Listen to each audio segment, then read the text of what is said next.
We're back on the Michael Coolidge Show. So you've heard about this book, Witchcraft in Illinois. And joining us on the phone right now is the author of it, Michael Kleen. Michael Kleen, welcome back onto the Michael Coolidge Show. Thanks for having me on, as usual. Yes, fellow MK, which I appreciate. The same initials. You have a different middle name than I do, right? What's your middle name? Alan. Alan. So you're a M-A-K. I'm an M-T-K. We have to meet Michael Kors someday and have a drink with him. All right. That would be interesting. So, Witchcraft in Illinois. Now, I'm a huge fan of Halloween and this time of year and spooky stuff and stuff like the Blair Witch Project. It's probably one of my favorite Halloween movies. That seemed to be a sort of it looked like it was a real sort of witch in the woods, and these kids had to find it, and that, of course, was really, really successful and scary.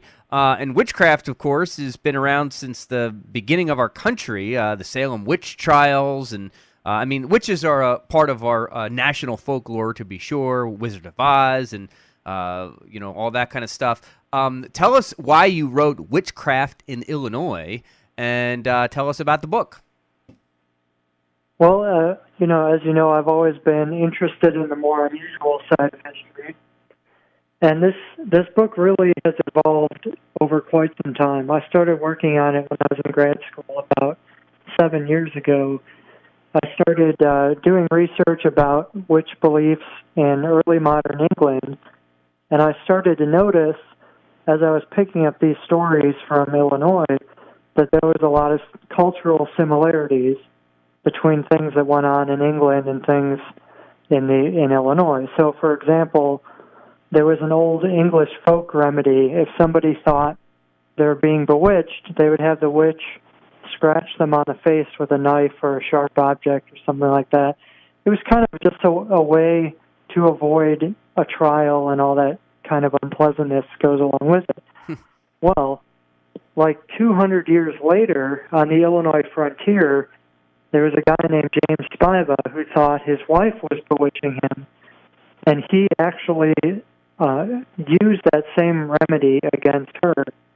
Of course, at the time, this was in the 1850s by then, so she was quite upset and actually accused him of attempted murder. So he was arrested for that. But it was kind of interesting to see this old English folk cure appear on the Illinois prairie. You also mentioned, I understand, the quiet town of Quincy, Illinois, which I've been to, which is right on the Mississippi River there, separating Illinois and Missouri. What does witchcraft have to do with this? A woman named Bessie Bement committed suicide, and what does that have to do with witchcraft?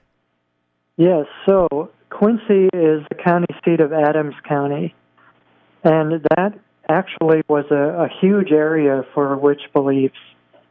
There was a folklorist in the 1930s who collected literally hundreds of statements from people. He just kind of went around Quincy and Adams County and collected all these stories about not just witches, but like folk magic. Let's say, if you want to find the love of your life, sacrifice a newt, and do whatever kind of craziness. But also, there were these people, there's a tradition in Illinois of witch masters, which were kind of like witch doctors in a way, but they survived up until the 1920s. So there was a case in the early 1900s, I believe it was somewhere around 1905, something thereabouts. And there was a guy practicing this. He was a witch doctor in Quincy, Illinois. And there was a woman who was deeply depressed. She thought that she was being bewitched. And she went to him for a cure. And he prescribed this cure. Obviously, it didn't help at all. It didn't alleviate her symptoms. So she ended up committing suicide. And the local press just had a field day because they could not believe that this guy was practicing quote-unquote medicine in Quincy at the time, But when a reporter came to check out his business, there were people coming in and out of the store quite consistently. So apparently, he had a pretty good practice going on for himself. So it's kind of, it's interesting that those beliefs survived as long as they did. Yeah, and right here in Illinois. Finally, who is the man on the back of the book? That is not you, Michael Kleen. That is who? The quote says, "More people believe in witches in Chicago than ever believed in them in Salem." Well, that's a little bit of creative marketing from my publisher. The quote is not related to the photo. The photo is L.W. DeLawrence, who had a publishing company in Chicago, and he mainly published mail-order catalogs for magical supplies, I guess is what you would call it. Okay. But he also published old books like the 6th and 7th books of Moses, for example, which was originally published in Germany in the 1800s, that supposedly were like magical spells and rituals to perform the miracles in the Bible. And this was brought over by German immigrants, and this gentleman translated it into English and republished it.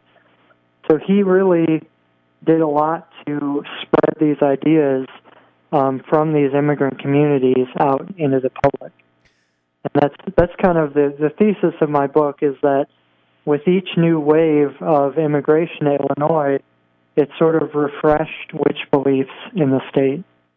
Michael Kleen is the author of Witchcraft in Illinois. You can go to Amazon.com and search for that, or just go to Koolidge.com and click on Witchcraft in Illinois, the pin there. It'll bring you right to that. Anything else you would like to add, Michael Kleen, about Witchcraft in Illinois, the book, before we say goodbye? Sure. There's a lot of surprises in the book. There's a lot of folklore-type stories that I actually was able to confirm using physical proof. Like, for instance, there was a story about a witch ball, which is like a hardened ball of hair that farmers would find in cows' intestines, and they thought witches were putting them in there. I actually have photographs of these things in the book. There's another thing, a witch wreath, which was part of folklore, that I actually found a photo of one of those, too. So these are actually real objects that people found, but they interpreted them as having to do with witchcraft. So that was pretty exciting for me to be able to find those pictures. Michael Kleen, author of Witchcraft in Illinois.